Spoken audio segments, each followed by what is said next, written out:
Hey, everybody. It's Tuesday, and it's been a little bit since we've seen you.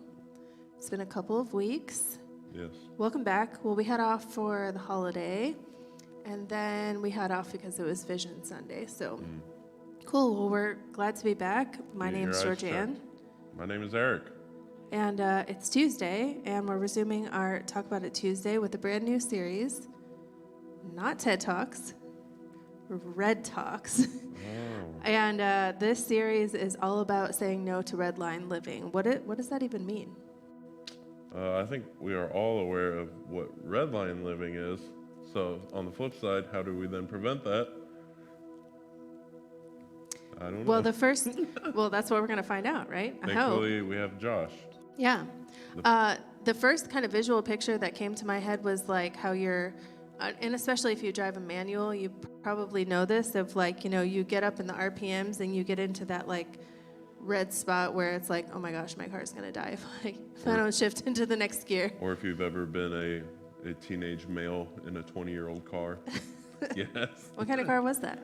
I had a 1995 Mazda B3000, and I blew the engine. Oof. You were redlining. Yes. Yes. All right. And that's what we don't want to do. And that's why we're going to spend about 6 weeks unpacking how not to do this, right? And so the first message in the series was, how are you resting? And that's the first part of our core 4. We're going to take a deeper look at each one of those. And you and I, in particular, I think, have talked quite a lot about resting. And I just like chuckled at you one time because you just said, like, I'm pretty good at resting. But I don't think most of us would be able to say that about ourselves, right? Yeah, my problem with resting is I'm really good at not redlining from the standpoint of like 120% nonstop. I'm good at taking breaks, or I'm okay with living a slower paced life. Mine is when I forget to take Sabbath, which is a big theme, and just working constantly day after day. Yes. And that, that has been something that's been really difficult for Jack and I as well, because not only, do we have ministry, and then we also own our own business. And so it's like, typically, I think for a family, either Saturday or Sunday would probably be, the day that you set aside for rest. But then, most of the time, Sunday is a day for work here for us. And so that has been a challenge. But we've had to change it sometimes throughout the last couple of years. And Josh was saying, the day of the week is not of utmost importance. Yeah. It's the heart behind it, not necessarily the day. Right. I've talked about on here that my first year of ministry, with COVID and everything, I did during COVID, when you think it'd be easy to take Sabbath, I was horrible at Sabbath, and I was redlining. And finally, I had to decide that I don't know which day it would be, but Friday or Saturday, I'm going to have to take one day off. Yes, right. 2 would even be better, but let's start with 1, right? 1 is fine. Well, the story that Josh shared from Scripture is one, where Jesus was walking with the disciples, and the disciples said, we're hungry. And so Jesus, walked.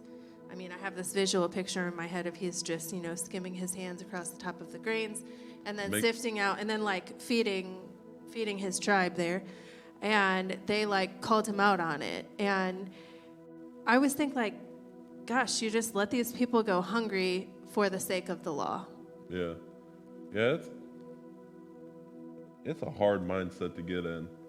I think the Pharisees get a bad rap too often, and we paint bad pictures of them when at the end of the day they were trying their best. Because that's what they had been taught down from generations and generations. And it was well intended that like we've screwed up so much in the past, we're not going to screw up again. But Jesus came to even free them of that. And it seems so weird that we're so rules based that even to That's us, true. Yeah. to us, it doesn't make sense why Jesus gets the okay. We kind of just have to be like, well, he's God, so I guess he can gives break the the rules. okay. Yeah. But I think again, it shows something far beyond it, that when God became man and came to us to give us life, like the rest from our burdens and our chains has come. Right. So he's here to fulfill all of our Because longings. he says, my yoke is easy and my burden is light. And so when we, feel like we're caught up in the rat race, the solution to the problem is always going to be to come to him. And that was actually the big idea from the sermon, was say yes to Jesus' invitation to living within a rhythm of resting. And I've been so guilty of this myself, of being like, oh, I have to plan a vacation to like get away and get rest. No, It has to be more regular than that. I know you and need vacations are the worst. I'm always so tired when I go on vacation. That is so true. I can't stand it. I always look forward to go home. Like, I had a pretty good vacation this last time, but still, I was like, when you don't sleep in your bed, it just makes it a lot harder. I'm ready to get back. Well, the key phrase there is getting in a rhythm of resting. Yeah. It means it has to be intentional. It has to be something that you try to practice all of the time. And for me, the challenge was that I would not prepare in advance for my Sabbath. And so then I would spend part of the day thinking about oh my gosh, tomorrow I'm going to be so behind. And so that's why it takes intentionality, because you have to plan. You have to say, okay, I'm going to front load these things, and these things I can put off until after, so that right now I can just be with the Lord and worship in, whatever way. And, it doesn't have to look in a particular way. What things do you find, yourself, how do you come to him in worship? It could be singing, it could be exercising. I heard some people say, I can't exercise on Sabbath because it's work. Well, maybe that's life-giving for you. And maybe you don't have time for that through the rest of the week, and that's, taking care of your body is something that you can give back to him in worship. So I think that there is many ways that you can worship in Sabbath.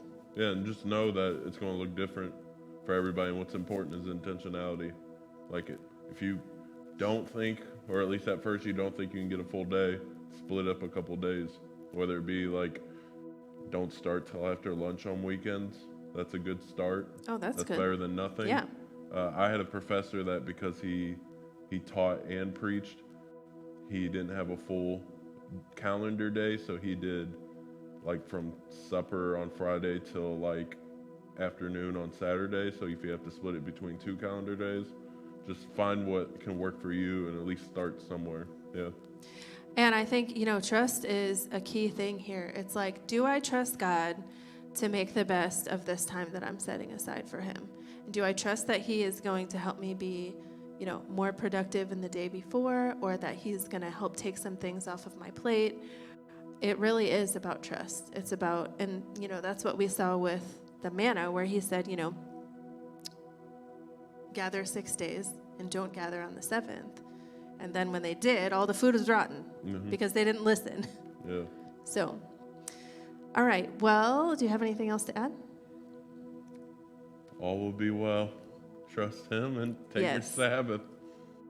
All right. So I hope you find some time to rest this week. We have another message in the series coming up on Sunday, in person and online at 9:30 and 11. And then we'll see you back here again next Tuesday, 8 p.m. Thanks for joining us. Have a good week.